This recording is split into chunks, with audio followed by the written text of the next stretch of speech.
രാവിലെ എണീറ്റപ്പോൾ തന്നെ മോൻ പറയുന്നുണ്ട്, അമ്മ ഇന്ന് എനിക്ക് ചോറൊന്നും വേണ്ട കേട്ടോ, വേറെ എന്തെങ്കിലും തന്നിരിക്കുന്നു. അപ്പം എന്നും ചോറിന് കൊടുത്തയക്കുമ്പോൾ ഓന് ചടപ്പുള്ളതുകൊണ്ടായിരിക്കും ഞാൻ വിചാരിച്ചത് നെയ്ച്ചോറും സോയാബീൻ ആക്കാമെന്ന് വിചാരിച്ചു. അപ്പോൾ ഈ സോയാബീൻ കഴിക്കും, നല്ല ഇഷ്ടമാണ്, പക്ഷെ പച്ചക്കറി ഒന്നും കഴിക്കില്ല. അപ്പം ഞാൻ എന്ത് ചെയ്ത് അതിൽ കുറച്ച് ഉള്ളിയും കുറച്ച് പയറൊക്കെ അരിഞ്ഞ് ഒന്ന് ജസ്റ്റ് വാട്ടിക്കാണ്ട്, പിന്നെ അതിലേക്ക് ലേശം മുളക് പൊടി, മഞ്ഞൾപ്പൊടി, മല്ലിപ്പൊടി ഇതൊക്കെ ഒന്ന് എന്തെങ്കിലും നമുക്കൊന്ന് ജസ്റ്റ് ചൂടാക്കിയിട്ട് അതിലേക്ക് ഇടുമ്പോൾ അതിന് വേറെ ടേസ്റ്റ് ഉണ്ടാവും കേട്ടോ.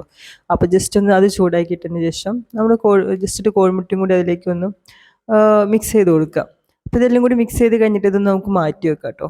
അപ്പം നമ്മുടെ ഈ സോയാബീൻ ഉണ്ടല്ലോ, സോയാബീൻ ഉണ്ടാക്കുന്ന സമയത്ത് തന്നെ ഒന്ന് ജസ്റ്റ് ചൂടാക്കുക, നമ്മൾ വേവിച്ചെടുക്കുമല്ലോ ജസ്റ്റ് ആ സമയത്ത് തന്നെ നമുക്ക് കുറച്ച് ഉപ്പിട്ടിട്ടാക്കുമ്പോൾ അതിൻ്റെ അകത്തൊരു ഉപ്പിൻ്റെ ടേസ്റ്റ് പിടിച്ചോളും. അപ്പം നമ്മൾ ആ സോയാബീൻ ഇതിലേക്ക് ഇട്ടിട്ടൊന്ന് മിക്സ് ചെയ്ത് കൊടുക്കാം. പിന്നെ വേണമെങ്കിൽ ഇഷ്ടമുള്ളവർക്ക് മോന് കുറച്ചൊരു മധുരത്തിൻ്റെ ടേസ്റ്റ് ഇഷ്ടമാണ്, അതുകൊണ്ട് ഞാൻ ലേശം ഒരു പഞ്ചസാര ജസ്റ്റ് ഇങ്ങനെ ആക്കി കൊടുത്തിട്ടുണ്ട്. അതേസമയത്ത് സോസ് ആക്കി കൊടുക്കുന്നവർക്ക് അതും ആക്കി കൊടുക്കാം കേട്ടോ. പക്ഷെ അതിന് ഈ നെയ്ച്ചോറിലേക്കൊക്കെ ആകുമ്പോൾ അതിനൊരു പ്രത്യേക ടേസ്റ്റ് ഉണ്ടാവുമല്ലോ. നല്ല എരിവ് വേണമെന്നൊന്നുമില്ലല്ലോ, നെയ്ച്ചോറ് തന്നെ ഒരു നെയ്ച്ചോറ് ഒറ്റയ്ക്ക് കഴിക്കാൻ ഒരു രസമാണല്ലോ. അപ്പം അതിൻ്റെ കൂട്ടത്തിലേക്ക് നമുക്ക് കറി പോലെ തന്നെ വേണമെന്നില്ല. പിന്നെ ഇവന് കറി അങ്ങനെ ഇഷ്ടമല്ല. കറി ഇഷ്ടമില്ലാത്ത കുട്ടികൾക്ക് കേട്ടോ ഇങ്ങനെ ആക്കി കൊടുക്കാൻ നല്ലത്. മറ്റൊരു ഗ്രേവി ടൈപ്പ് ആക്കി കൊടുക്കുന്നതായിരിക്കും അതും രസം ഉണ്ടാവും കഴിക്കുമ്പോൾ.